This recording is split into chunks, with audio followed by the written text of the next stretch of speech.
নমস্কার, বিকেলের খবরে প্রত্যেককে স্বাগত। রয়েছে আপনাদের সাথে আমি রাখছি, চোখ রাখছি খবরে। নিয়মিতকরণের দাবি করল কমিউনিটি হেলথ অফিসাররা। সাংবাদিক সম্মেলন করে এই দাবি করল কমিউনিটি হেলথ অফিসার অর্গানাইজেশন। সুবিধা বঞ্চিত বিশেষ করে গ্রামীণ এবং দুর্গম এলাকায় প্রাথমিক স্বাস্থ্য সেবা প্রদানের কমিউনিটি হেলথ অফিসাররা তাদের দায়িত্বের মধ্যে রয়েছে ক্লিনিক্যাল কেয়ার, জনস্বাস্থ্য উদ্যোগ, মাতৃ ও শিশু স্বাস্থ্য এবং সম্প্রদায়ের সাথে যোগাযোগ, যার লক্ষ্য স্বাস্থ্য ও সুস্থতার প্রচার করা। দীর্ঘদিন ধরে চুক্তির ভিত্তিতে কাজ করলেও এক্ষেত্রে নিয়মিতকরণ অধরাই কমিউনিটি হেলথ অফিসারদের ক্ষেত্রে। এবার নিয়মিতকরণের দাবি করলেন কমিউনিটি হেলথ অফিসাররা। কর্মক্ষেত্রে সিএইচও যারা 6 বছর পূর্ণ করবেন চলতি মাসে, তাদের নিয়মিতকরণের দাবি জানিয়েছে কমিউনিটি হেলথ অফিসার অর্গানাইজেশন। শনিবার সাংবাদিক সম্মেলন করে এই দাবি করল কমিউনিটি হেলথ অফিসার অর্গানাইজেশন। আমাদের মূলত যে প্রধান দাবি রয়েছে এটা হচ্ছে যে বর্তমানে প্রায় 850 জন সিএইচওদের মধ্যে প্রায় 34 জন সিএইচও এখন কমিউনিটি হেলথ অফিসার এখন রয়েছেন, যারা এই মাসের 2025-এর জুন মাসের লাস্টের সময়ে 6 বছর পরিপূর্ণ করবে। আমাদের দাবি যে গভর্নমেন্ট অফ ইন্ডিয়ার যে গাইডলাইনগুলি রয়েছে, যেখানে রয়েছে যে 6 বছর পরিপূর্ণ করার পর তাদের রেগুলার করার জন্য বা সিএইচও ক্যাডার পোস্টে নিয়োগ করার জন্য, এটার জন্য দৃষ্টি আকর্ষণের জন্য আমরা গভর্নমেন্ট অফ ত্রিপুরার কাছে, আমাদের মাননীয় জনপ্রিয় স্বাস্থ্যমন্ত্রী স্যারের কাছে আমরা এই আবেদনটা রাখছি।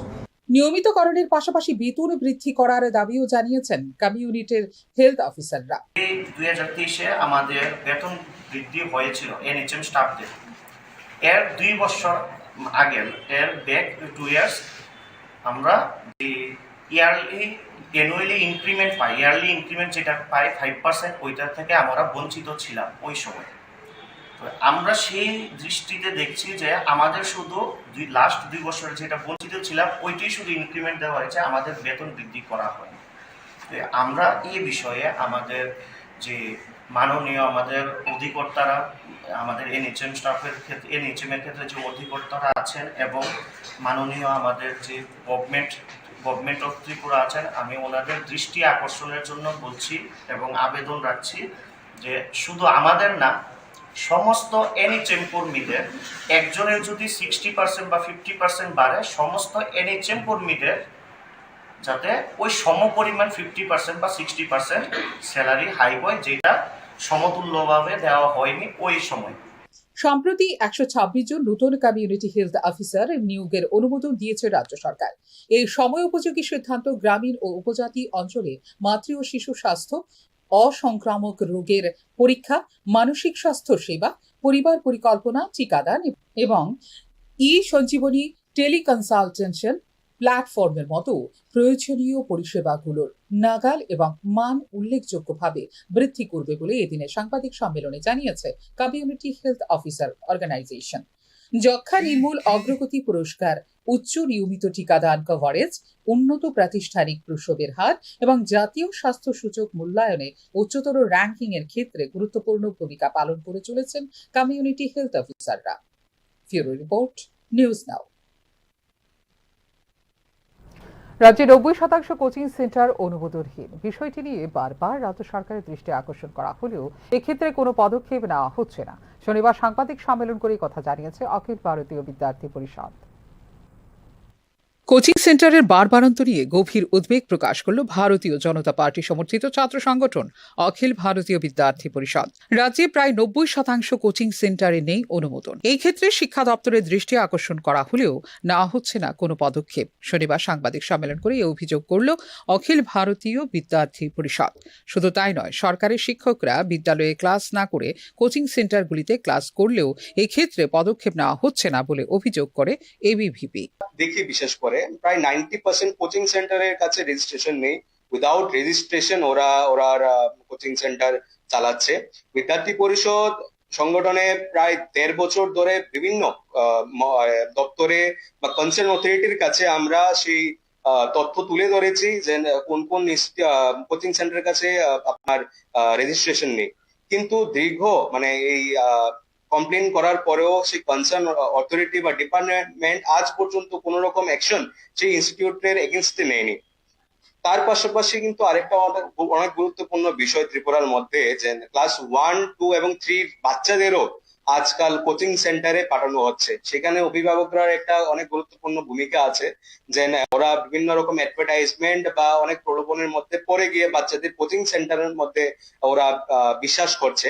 তো সেখানে একটা বাচ্চার মানসিক মানে হেলথ বা মেন্টাল হেলথ কতটুকু ঠিক থাকে মানে ছোট বয়স থেকে, সেটা অত্যন্ত একটা একটা কনসার্নের বিষয়।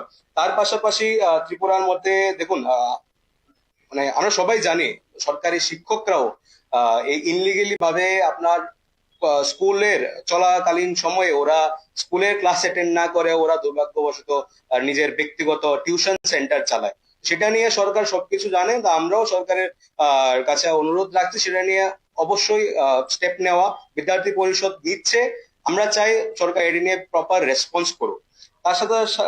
তার সাথে 2024-এর যে গাইডেন্স আছে, রাজ্যে নতুন সাধারণ ডিগ্রি কলেজের পাশাপাশি অন্যান্য ডিগ্রি কলেজগুলিতেও অধ্যাপকের অপর্যাপ্ততা নিয়ে উদ্বেগ প্রকাশ করেছে এবিভিপি। এক্ষেত্রে অতিথি অধ্যাপক দ্বারা পঠন পাঠন নিন্দনীয় বলে মন্তব্য করে এবিভিপি। অধ্যাপক নিয়োগ নিয়ে অতি সত্বর সরকার পদক্ষেপ গ্রহণ করবে বলে প্রত্যাশা ব্যক্ত করে অখিল ভারতীয় বিদ্যার্থী পরিষদ। প্রফেসর ফুলফিল করা হচ্ছে, দেখুন এটা কিন্তু একটা টেম্পোরারি সলিউশন হতে পারে, কিন্তু ওভারঅল সলিউশন না। যে 207 জনের যে অ্যাসিস্ট্যান্ট প্রফেসর রিক্রুটমেন্টটা অত্যন্ত অনেক তাড়াতাড়ি এটা ফুলফিল হওয়া দরকার। আর সরকার অনেক বাজেট এক্সপেন্ড করেছে, আমরা আশাবাদী যে অনেক তাড়াতাড়ি এর সলিউশন আসবে। আর দেখুন বর্তমান যে সমস্যাগুলি আছে ইনফ্রাস্ট্রাকচার প্রফেসরের কারণ সব থেকে বেশি প্রত্যেকটি কলেজে প্রায় গেস্ট ফ্যাকাল্টি দিয়ে চলছে, তো এটা কিন্তু খুবই নিন্দনীয় একটা জিনিস। হ্যাঁ, 205 জনের যে প্রফেসর রিক্রুটমেন্ট যদি অতি সত্ত্বর ফুলফিল হয়, বিগত আমরা 6 মাস ধরে এটাই বলছি অতি সত্ত্বর, তো কবে সেটা অনেক তাড়াতাড়ি হবে আমরা এটাই আশাবাদী।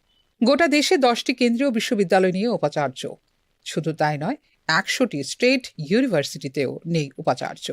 রাজনৈতিক হস্তক্ষেপের কারণে এক্ষেত্রে উপাচার্য নিয়োগ হচ্ছে না বলে অভিযোগ করে এবিভিপি।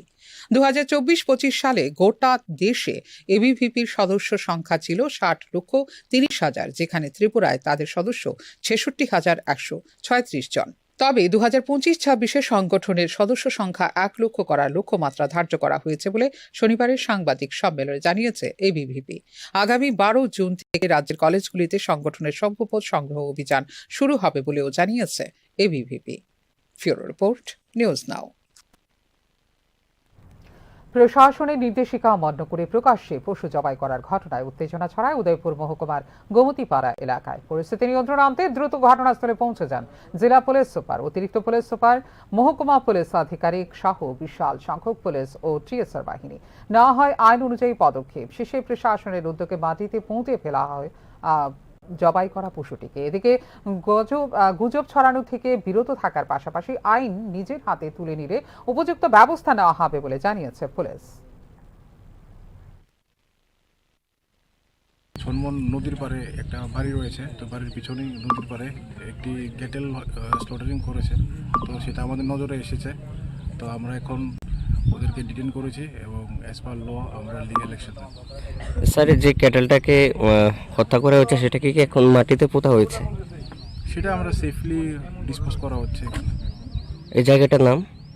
এই জায়গাটার নাম সনমন। আর আমি আপনাদের মাধ্যমে সবাইকে একটি অ্যাওয়ারনেস দিতে চাই, অযথা কোনো গুজব না ছড়ানোর জন্য। সব জায়গাতেই আইন শৃঙ্খলা যাতে বজায় থাকে এবং পুলিশ প্রশাসন এটা এনশিওর করছে এডিকুয়েট সিকিউরিটি পার্সোনাল ডিপ্লয়েড রয়েছে, যাতে করে কোনো দিকে কোনো কমিউনাল ভায়োলেন্স বা কোনো ধরনের বিঘ্নিত না হয়। আমরা সব এখনকার মতো এই মুহূর্তের সংবাদ এই পর্যন্ত। অন্যান্য আপডেট দেখার জন্য অবশ্যই নজর রাখতে হবে নিউজ নাওর পর্দায়। নমস্কার।